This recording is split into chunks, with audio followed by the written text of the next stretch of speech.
ऐसा लग रहा था ना कि वो बच्चा ना सिर्फ मेरे लिए स्पेशल नहीं है, उन लोग के लिए भी स्पेशल है।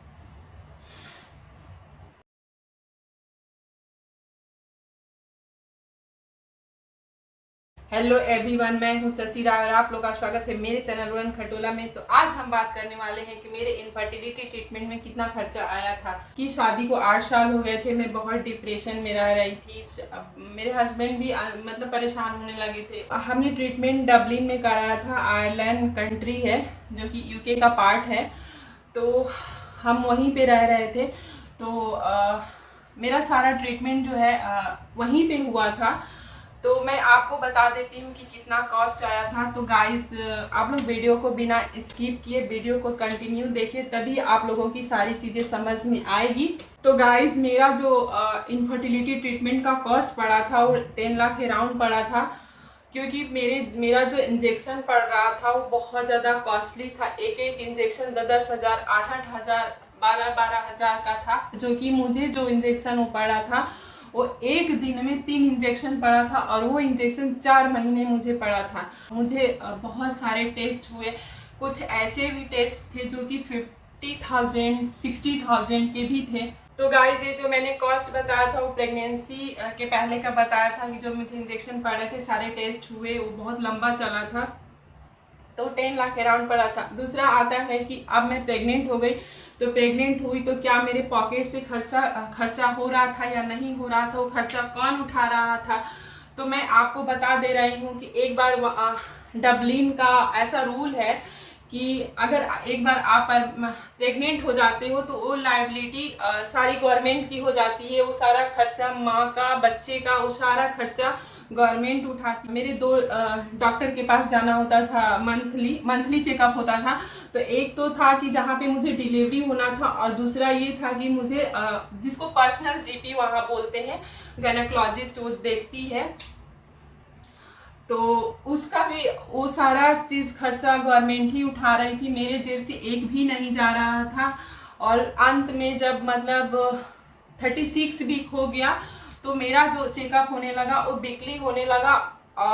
दोनों दोनों डॉक्टर के पास एक वीक में वहाँ जाती थी, सेकेंड वीक में पर्सनल जीपी के पास जाती थी। तो उसमें भी मेरा कोई खर्चा नहीं आता था। और ड्यूरिंग प्रेगनेंसी कितने सारे टेस्ट भी होते हैं, ब्लड टेस्ट, ये टेस्ट, शुगर चेकअप, ये सारा चीज़ होता है।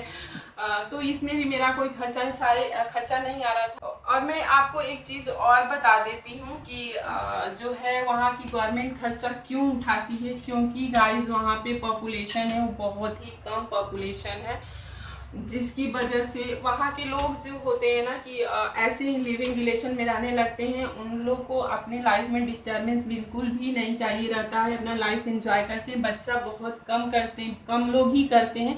तो वहाँ की गवर्नमेंट चाहती है कि पॉपुलेशन बढ़े। मेरे साथ भी यही हुआ कि सारा खर्चा जो है वो गवर्नमेंट ले ली थी। मुझे मेरे पॉकेट से आफ्टर प्रेगनेंसी एक भी पैसा नहीं जा रहा था।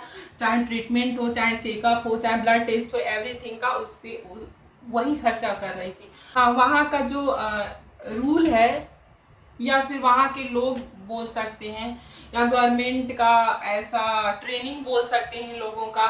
मैं एक बार मॉल गई थी, तो वहाँ के लोग ना, ट्रेंड है क्या है मुझे नहीं पता है, या उन लोगों को सिखाया गया है।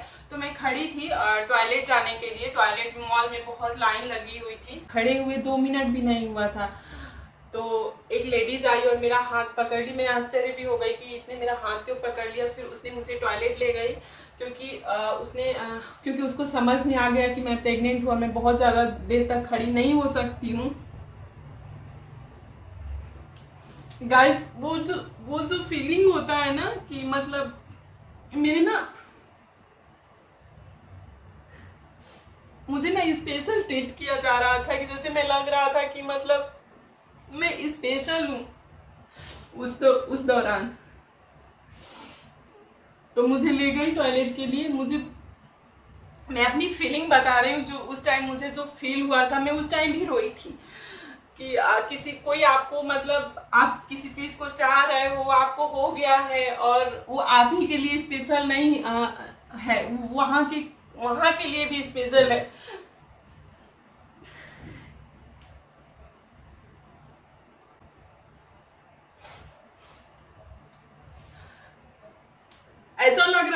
बच्चा ना सिर्फ मेरे लिए स्पेशल नहीं है, उन लोग के लिए भी स्पेशल है। तो मुझे ना वो फीलिंग याद करते हैं तो आज भी आंखें भर जाती है। वो तो टॉयलेट की बात हो गई। और दूसरा, आप जैसे मॉल में जा रहे हैं तो मॉल में लोग तो होते ही हैं, तो मुझे ना चेयर दे दिया जा रहा था, स्टूल रहता है उसको दे दिया जा रहा था कि यू कैन सिट हियर। तो उस टाइम भी मुझे ना बहुत अच्छा फील हो रहा था, मैं बता नहीं सकती। बहुत मतलब ये ना मेरी खुशी के आंसू है गाइस, ये मेरे दुख के आंसू नहीं है, क्योंकि मुझे स्पेशल ट्रीट वहाँ के लोग कर रहे थे हर जगह। जब मेरा डिलीवरी होने वाला था तो उसमें भी वो जो हॉस्पिटल था वो 5 स्टार था और मतलब फ्री का था। तो इसका मतलब ये नहीं था कि मतलब जैसे यहाँ का गवर्नमेंट हॉस्पिटल आप देखेंगे ना कि आप एक बार चले जाएंगे तो दोबारा नहीं जाना पसंद करेंगे, क्योंकि वहाँ पे ऐसा माइंड सेट ही डॉक्टर का होता है या पता नहीं कुछ। तो मैं तो गई हूँ यहाँ के गवर्नमेंट हॉस्पिटल में, बिल्कुल भी अब मैं दोबारा नहीं जाऊँगी, क्योंकि सिचुएशन बहुत ही ख़राब है। इवन डॉक्टर तो लोग है ही, पर डॉक्टर भी अच्छे से ट्रीट नहीं कर रहे थे। बिल्कुल ही ख़राब सिचुएशन इंडिया का गवर्नमेंट हॉस्पिटल का है। मैं बुराई बिल्कुल भी नहीं कर रही, जो सच्चाई है मैं वही बता रही हूँ।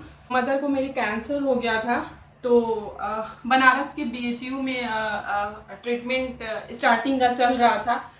मैं जब देखी ना डॉक्टर, मैं अपनी माँ को लेके गई थी हॉस्पिटल, तो मैंने देखा कि जो डॉक्टर है ना, मेरी माँ को ही नहीं, वहाँ के किसी भी पेशेंट को मैंने देखा कि एक होता है ना कि पेशेंट है, बीमार है, तो उसको ठीक हो ना हो, लेकिन आप अपने बातों से, डॉक्टर बहुत ही पोलाइट होता है, अपनी बातों से बहुत मीठा बोलता है। लेकिन ऐसा नहीं है इंडिया के गवर्नमेंट हॉस्पिटल में। ऐसे आए, ऐसे क्या है प्रॉब्लम बताओ, ये वो, और 2 मिनट में नहीं, 2 मिनट के अंदर ही आपको छोड़ देंगे। तो मुझे बहुत ही ख़राब लगा। तो मैंने देखा हुआ है यहाँ के गवर्नमेंट हॉस्पिटल का, और जो लोग देखे होंगे उनको भी पता ही होगा कि बिल्कुल भी अच्छे से पेशेंट को ट्रीट नहीं किया जाता है गाइस यहाँ पे इंडिया में। एपिड्यूरल का जो कॉस्ट होता है ना, वो भी महंगा ही है, पर वो जो मेरे को पड़ा था ना, उसका भी कोई कॉस्ट, मतलब कोई पैसा मेरे जेब से नहीं गया था। इवन हॉस्पिटल में मैं 4-5 नाइट रही थी, वो भी फ्री था, उसका भी कोई कॉस्ट नहीं देना पड़ा। मैं जब डिस्चार्ज होके मैं घर आ गई तो नर्स आती थी मुझे चेकअप करने के लिए, मेरा मतलब स्टिचेस पड़े हुए थे उसको देखने के लिए, उसको चेकअप करने के लिए, मेरी बच्ची को देखने के लिए कि उसका क्या कंडीशन है, क्या मैं उसको दूध पिला पा रही हूँ, क्या बच्चा हेल्दी ग्रो हो रहा है, उसका हर वीक में उसका वेट चेक होने लगा कि क्या उसका वेट ग्रो कर रहा है या नहीं कर रहा, क्या मैं उसका केयर कर पा रही हूँ, मेरा मेंटल स्टेटस कैसा है, क्या मैं बच्चे को अच्छे से केयर कर पा रही हूँ, दूध पिला पा रही हूँ, नहीं पिला पा रही हूँ। 2 नर्स आती थी, एक तो मेरे को ट्रेन कर रही थी कि कैसे दूध पिलाना है, कैसे बच्चे को केयर करना है, और एक जो थी वो मेरे स्टिचेस को और मेरा केयर करने के लिए आती थी। क्या मेरा बच्ची थी, वो स्टार्टिंग में वैक्सीनेशन होता है, उसमें खर्चा आया था कि नहीं आया था।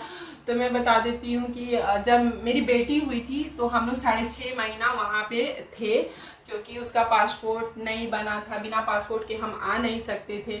तो उसका वैक्सीनेशन की भी बात थी, 6 महीना वैक्सीन उसका हुआ। इंडिया में भी बच्चों को होता है वैक्सीनेशन, तो उसका भी खर्चा हमें कोई जेब से नहीं लगा था, सारा गवर्नमेंट उसका भी खर्चा ली थी। इवन जब मैं यहाँ पे आ गई, उसका 2 वैक्सीन बचा हुआ था, तो यहाँ पे एक वैक्सीन का 6,500 3,000 पड़ा था। इंडिया में खर्चा लगा था इंजेक्शन का, जो वैक्सीन उसके बचे हुए थे, पर वहाँ पे नहीं लगा हुआ था। इंडिया में लायबिलिटी गवर्नमेंट नहीं लेती है बच्चों का। इंडिया जो है हमारा कभी सोने की चिड़िया हुआ करती थी, पर इंडिया को गरीब किया हुआ उन्हीं लोगों का है जो गोरे लोग हैं।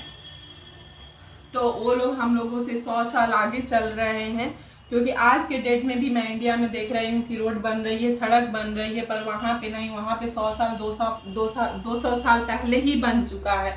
तो वो तो रहेगी ही, रिच रहेगी ही कंपेरेटिवली इंडिया के।